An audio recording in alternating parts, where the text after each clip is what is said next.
Chapter 4, Explanations. Unfortunately, Bruno's alarm clock failed to wake them, and it was Doris who opened her eyes and noticed the time.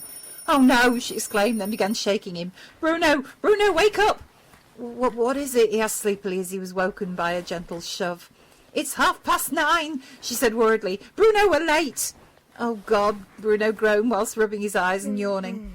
Doris had already leapt out of the bed and immediately shot into the bathroom. Wearily, Bruno forced himself to sit up and swing his legs out of bed, whereupon he yawned again and proceeded to go downstairs to get 2 very strong black coffees, which would hopefully wake both himself and Doris up. He met his father down in the kitchenette, who thought they'd left for school on the bus ages ago. Mr. Martelli had been working late shifts again and had only just got back home.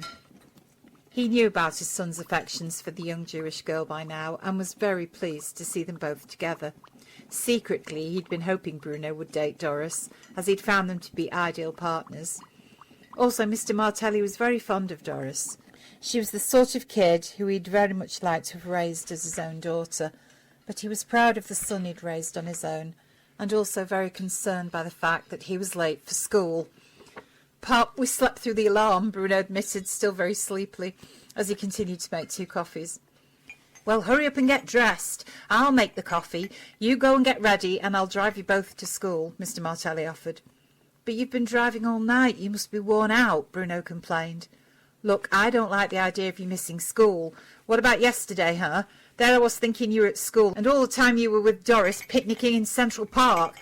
His father's voice sounded on the edge of annoyance, so Bruno faced him gently. "Pop, I explained why I couldn't go. I wasn't feeling well," he lied.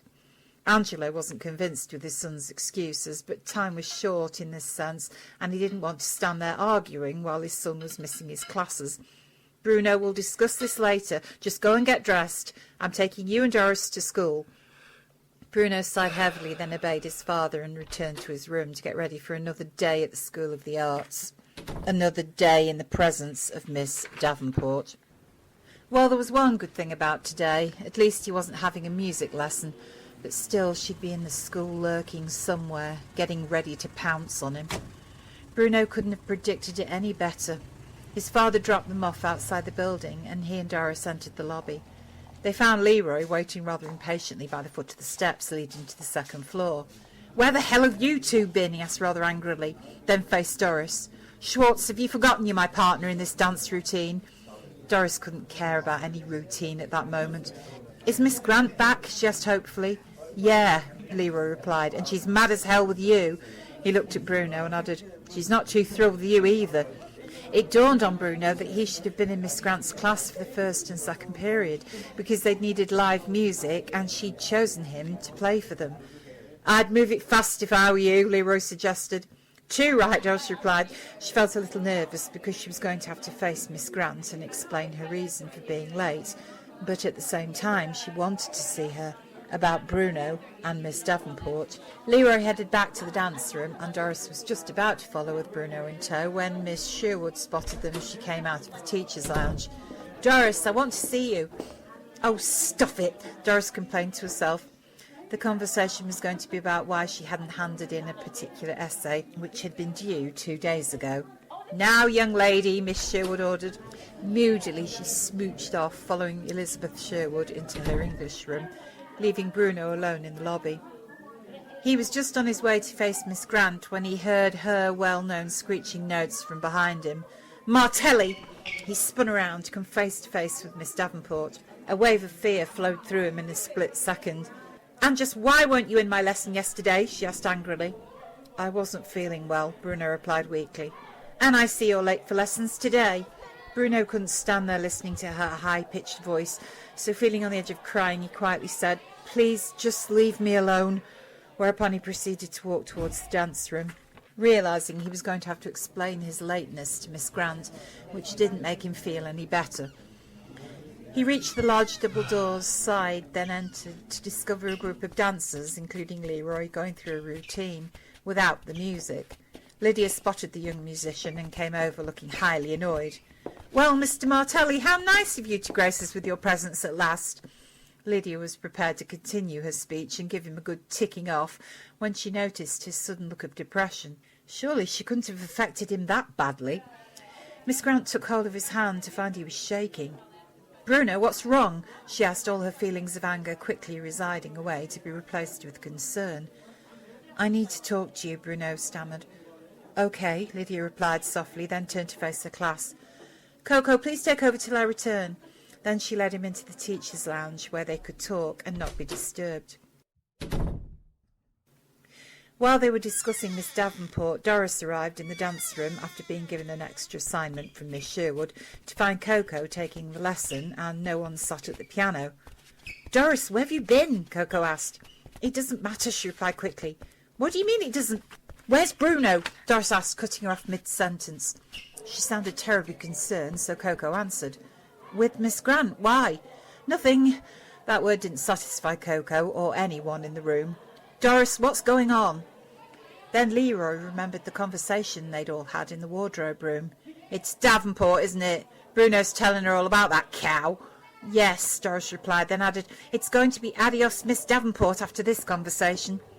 "I beg your pardon?" Doris immediately spun around to see Miss Davenport staring at her.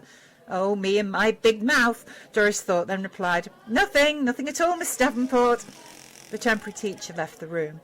"Do you think she heard?" Coco asked. "Every bloody word," Doris replied, terribly worried that now she was going to barge into the teacher's lounge claiming that Bruno had been lying to Miss Grant. Luckily there was no such interruption, and Lydia listened to Bruno's story.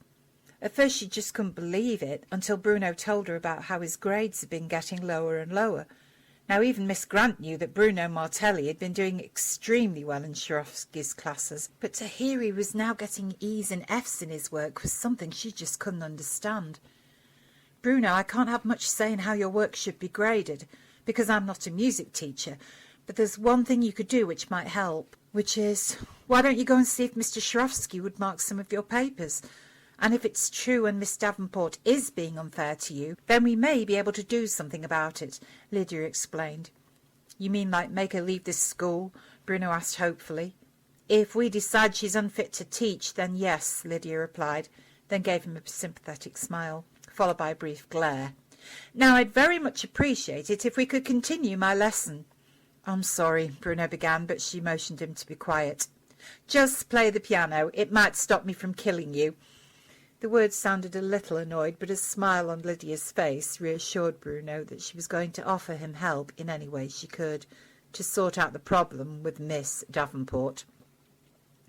"We've got about just under half an hour left. Are you up to it, or do I have to continue moving my dancers through a routine to taped music?" Lydia asked him. Bruno looked at her, then moved towards the door. He stopped, gave her a brief glance, then said in an innocent tone, "Well, are you coming?" Lydia shook her head and grinned. "Mr. Martelli, all right, march," she demanded softly. Both left the teacher's lounge and headed for whatever was left of the dance lesson.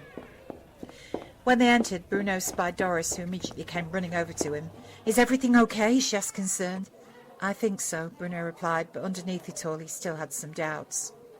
Lydia also spotted Doris by the piano. "Schwartz, get in line! And Martelli, play, please," she ordered sweetly, to which he obeyed.